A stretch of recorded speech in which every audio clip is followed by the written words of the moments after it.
میں میٹرک میں تھی، میری منگنی پھپھو کے بیٹے سے کر دی گئی۔ میرا تعلق غریب گھرانے سے ہے۔ ابو امام مسجد ہے، میں کالی سی بالکل بھی خوبصورت نہیں۔ اللہ کا شکر ہے جیسی بھی ہوں میں صحت مند تندرست ہوں، کافی ہے۔ منگنی کے بعد پھپھو کا بیٹا دبئی چلا گیا، وہ پیسے کمانے لگا۔ 2 سال تک میرے ساتھ وہ رابطے میں رہا۔ ابو کے موبائل پہ کبھی فون کرتا تو میں بھی کبھی اس سے بات کر لیتی، پھر رفتہ رفتہ وہ رابطہ کم کرنے لگا، میں بھی یہ کر رہی تھی۔ وہ گھر آیا لیکن میرے سب خواب توڑنے کے لیے آیا تھا۔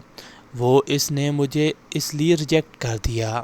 وہ گورا چٹا خوبصورت تھا اور میں کالی سی۔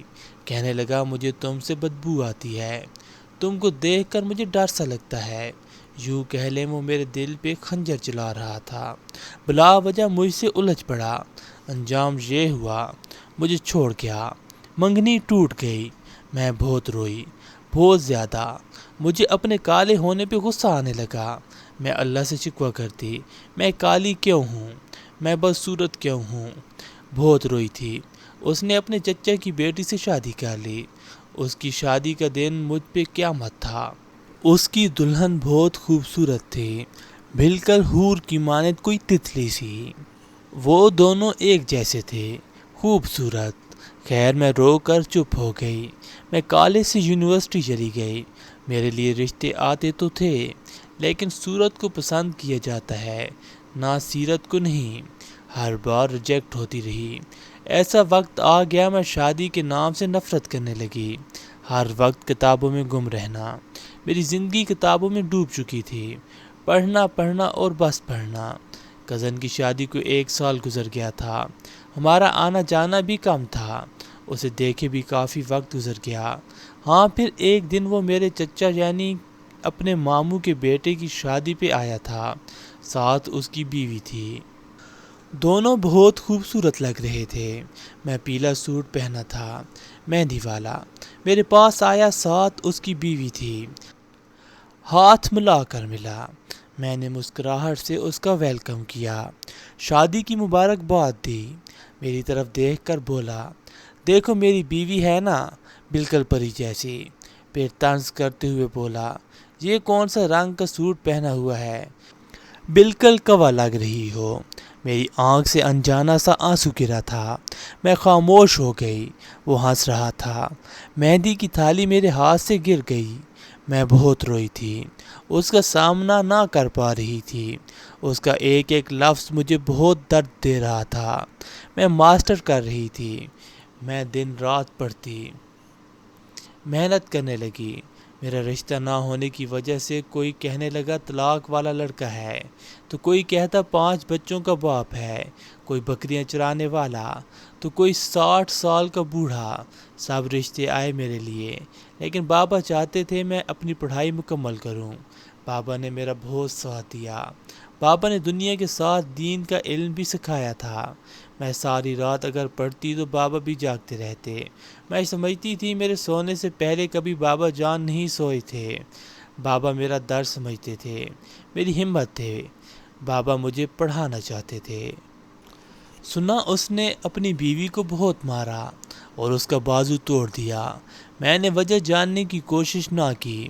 ماسٹر کے ساتھ ساتھ میں وکالت بھی پڑھنے لگی۔ بابا چاہتے تھے میں وکیل بن جاؤں۔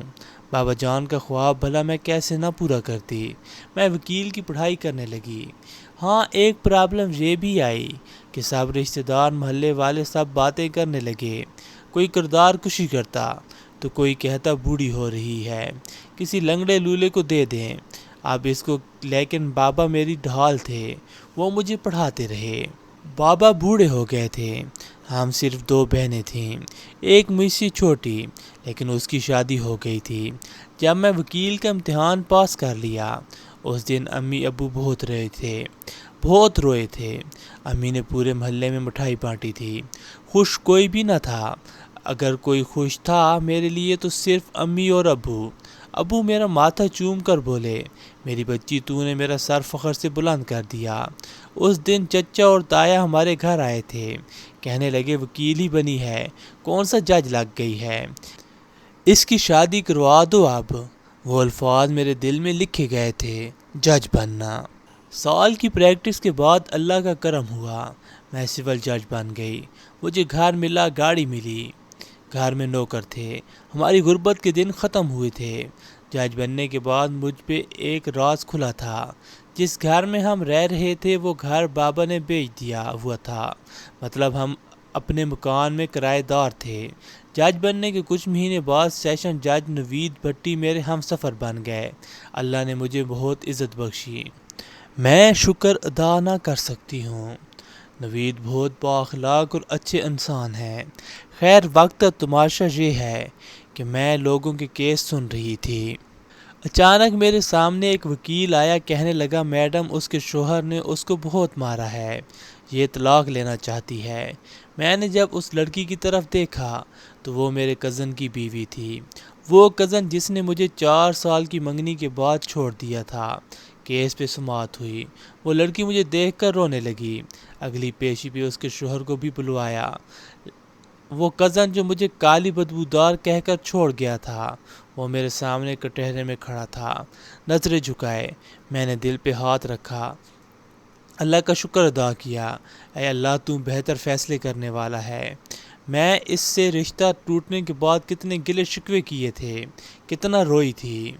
اگر میں اس کی ہم سفر ہوتی تو آج میں طلاق لینے کے لیے جہاں کھڑی رو رہی ہوتی۔ اس نے مجھے چھوڑا اور میں آج جج بنی ہوں، اور مجھے ٹھکرانے والا میرے فیصلے کا غلام ہے۔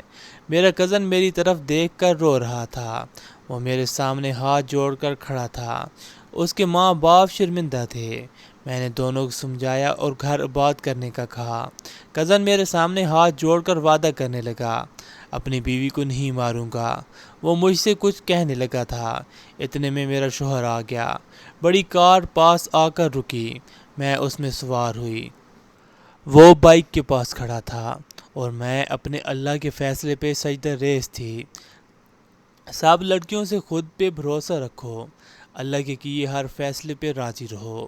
کوئی چھوڑ جائے یا رشتہ توڑ دے تو دل پہ ہاتھ رکھو اور مسکرا کر آگے بڑھ جاؤ۔